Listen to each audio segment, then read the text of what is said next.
sa droga. Walang panalo sa droga kundi yung pusher. May napipili.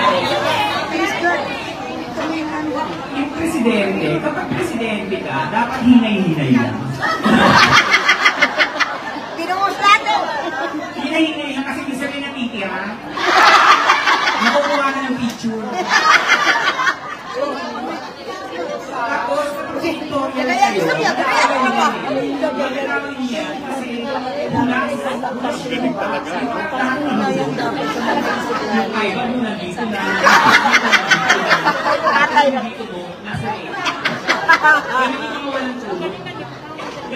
Bangag talaga ng puto ah. Pero kasi ako, ang amats ko, pag nakaganyan ako, naglalagay ako ng moisturizer. Kasi dapat ako for hours.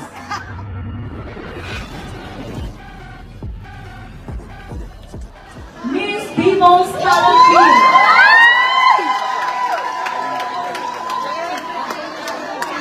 Mami! Go, Mami! Go, Mami!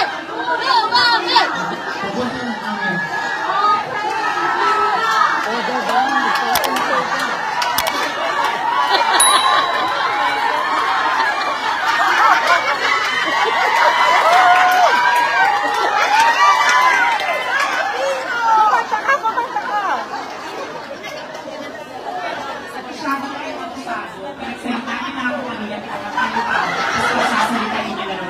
Siyempre, hindi rin magpapatalo si Sas. Huwag na huwag kayong magnanakaw. Yun lang, huwag kayong mag-ahadi. At pag-moisturizer kayo, para hindi 4 layers yung lihat nyo. Natuloy lang ang isang alta, dry naman yung skin mo.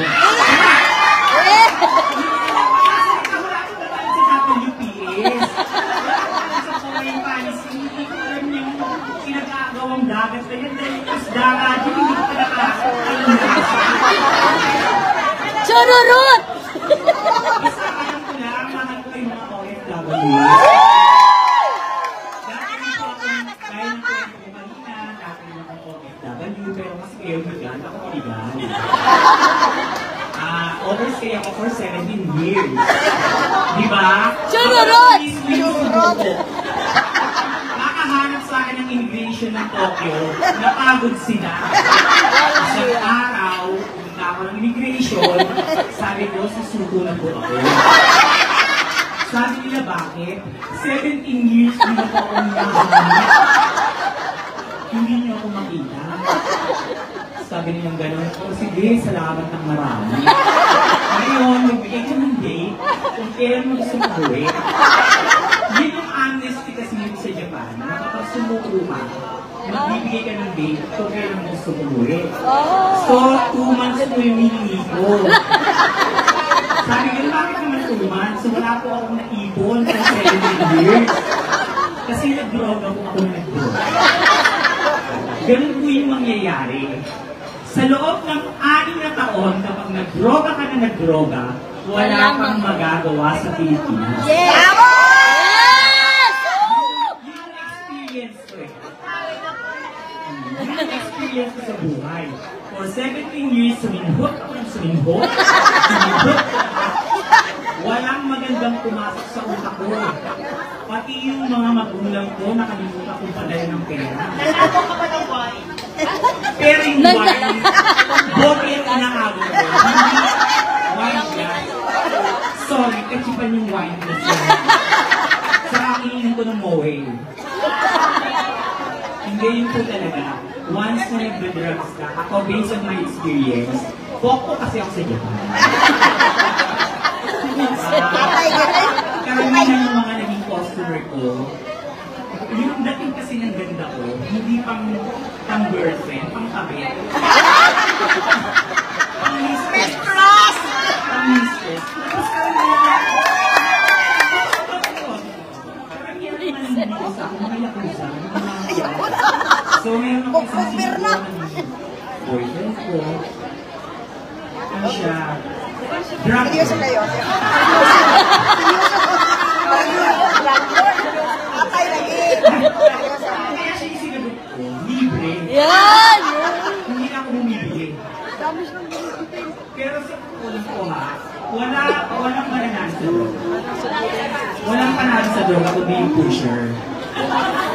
Yun ang pipili. Yung presidente, kapag presidente ka, dapat hinay-hinay lang.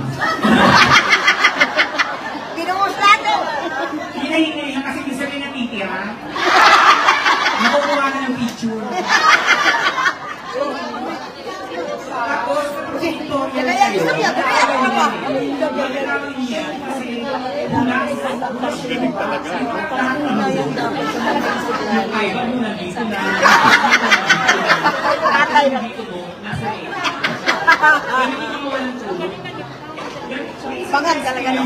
Pero kasi ako, ang amats ko, pag nakaganyan ako, naglalagyan ko ng moisturizer. Kasi dapat ako, 24 hours. Kaya masakit ako eh. Tingnan niyo yung butod, matigas. Saka matikin yung tuhod. Oh, taray! No comparison. Napagsalita ako yun.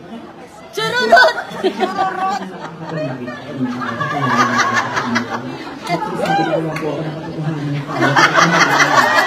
Pinagsalita niyo na naman kasi. Kaya sa ating mga OFWs na nandito po sa Hong Kong ngayon, nilungkot mo yung hindahin yan. Ako nga 17 years. Mataban lang. Tapos sabanan din natin yung gobyerno kasi masyadong malaking tutulong niya sa bansa natin. Salamat kami dahil sa inyo. Yes.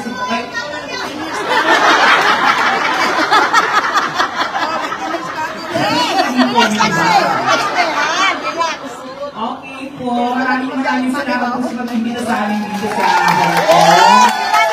Sa mga nagbigay ng tsokolate, kung mabibigay po kayo, pwede pa rin naman.